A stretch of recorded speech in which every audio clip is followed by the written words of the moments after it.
Genesis chapter 12. The Lord had said to Abram, "Go from your country, your people, and your father's household to the land I will show you.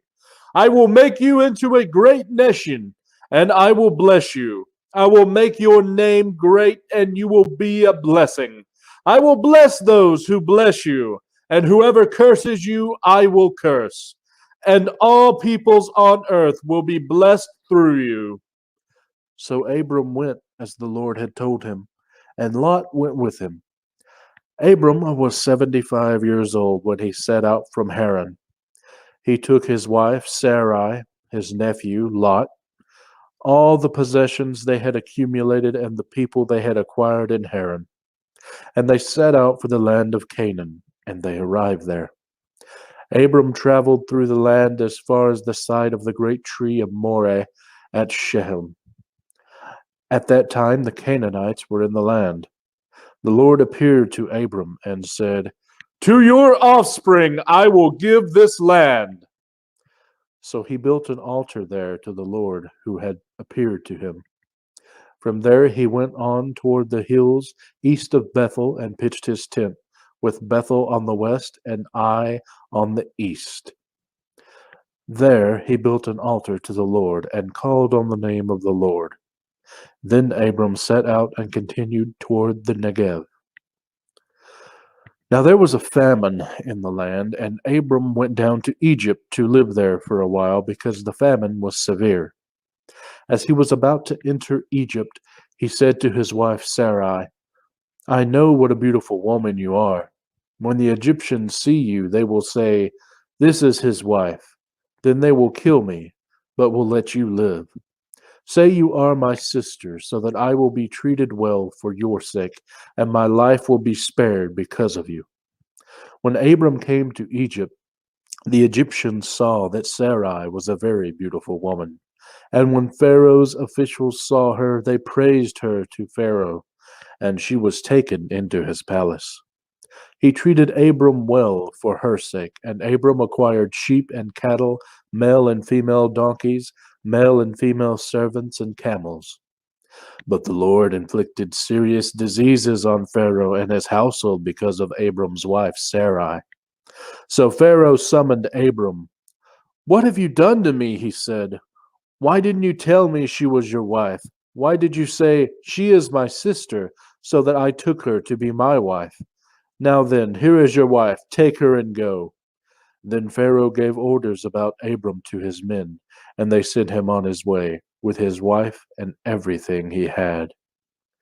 End of chapter 12.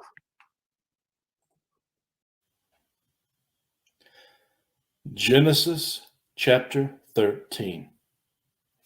So Abram went up from Egypt to the Negev with his wife and everything he had, and Lot went with him. Abram had become very wealthy in livestock and in silver and gold. From the Negev he went from place to place until he came to Bethel, to the place between Bethel and Ai, where his tent had been earlier, and where he had first built an altar.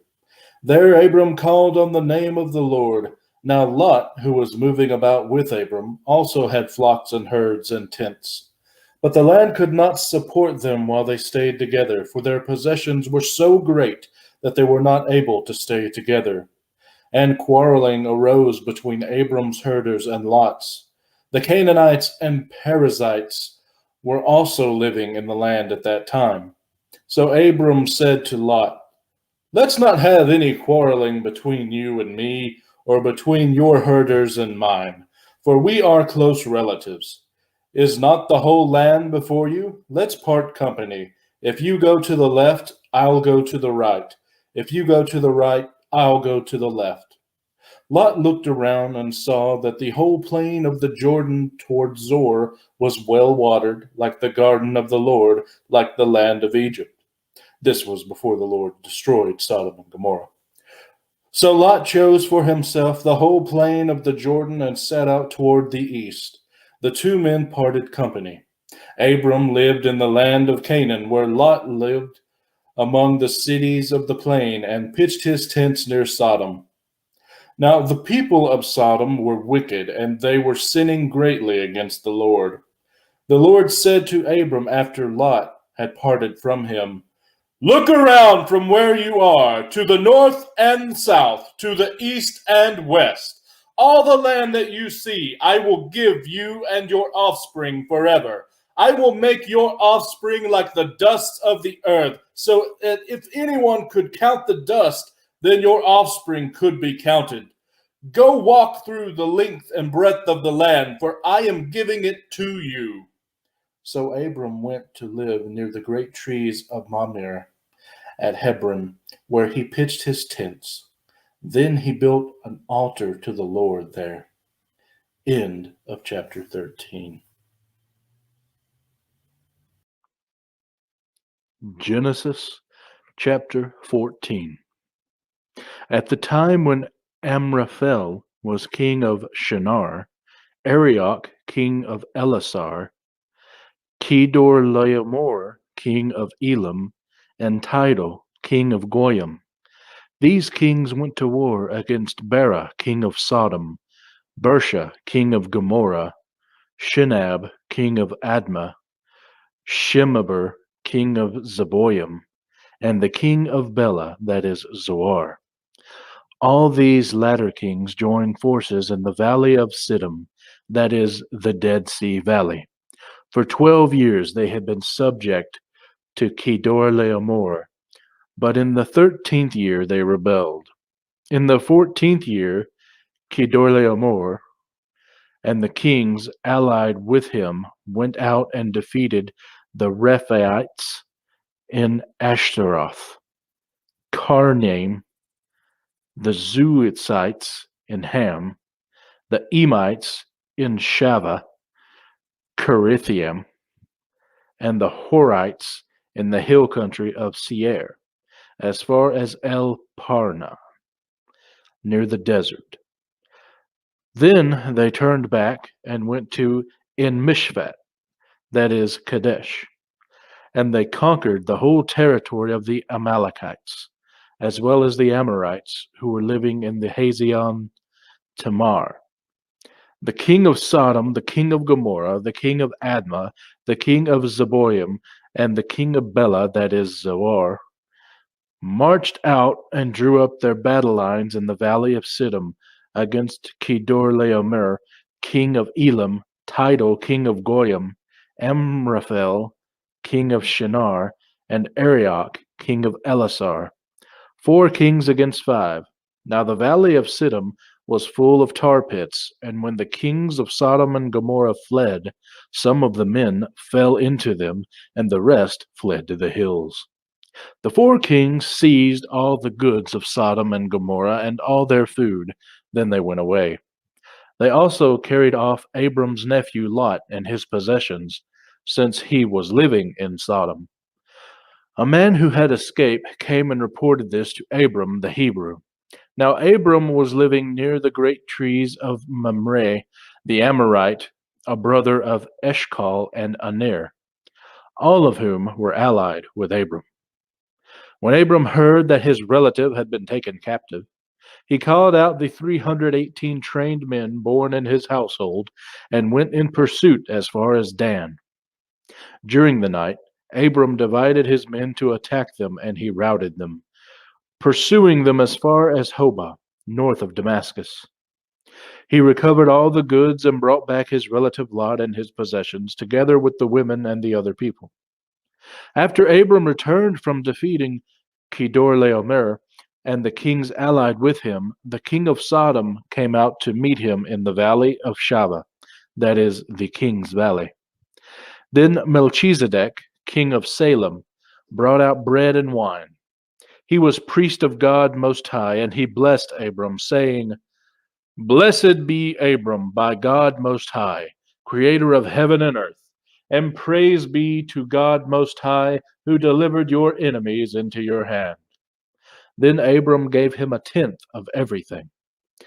The king of Sodom said to Abram, "Give me the people and keep the goods for yourself." But Abram said to the king of Sodom, "With raised hand I have sworn an oath to the Lord God Most High, creator of heaven and earth, that I will accept nothing belonging to you, not even a thread or the strap of a sandal, so that you will never be able to say, I made Abram rich. I will accept nothing but what my men have eaten, and the share that belongs to the men who went with me, to Anir, Eshcol, and Mamre. Let them have their share. End of chapter 14. And I butchered a lot of those names. I apologize.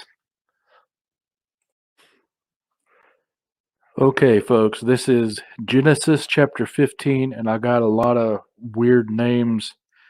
Looks like at the end of this thing, so again, I apologize if I butchered them. But anyway, chapter 15. Here we go. After this, the word of the Lord came to Abram in a vision. Do not be afraid, Abram. I am your shield, your very great reward.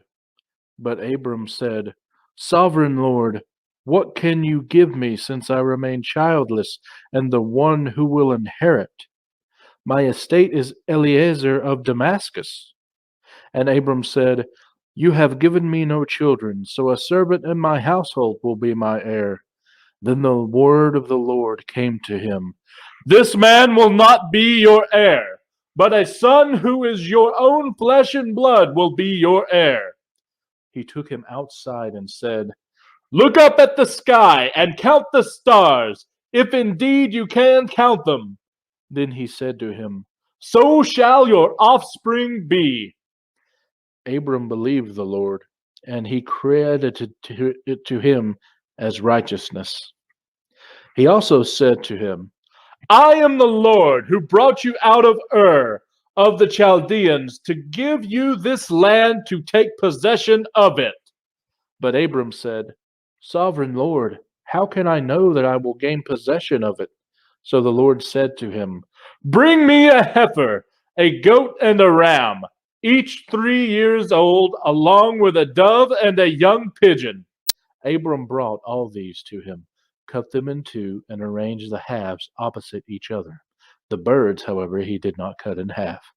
Then birds of prey came down on the carcasses, but Abram drove them away. As the sun was setting, Abram fell into a deep sleep, and a thick and dreadful darkness came over him.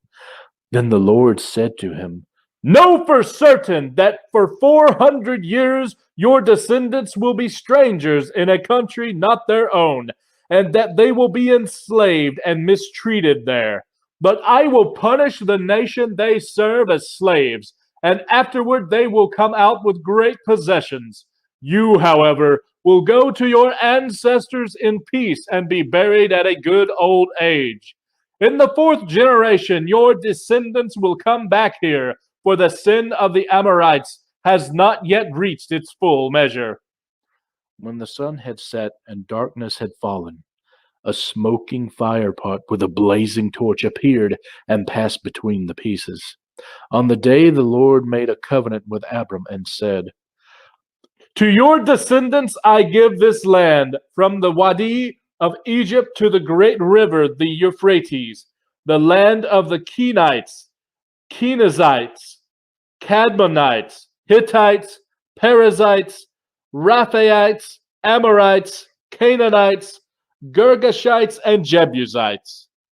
End of chapter 15.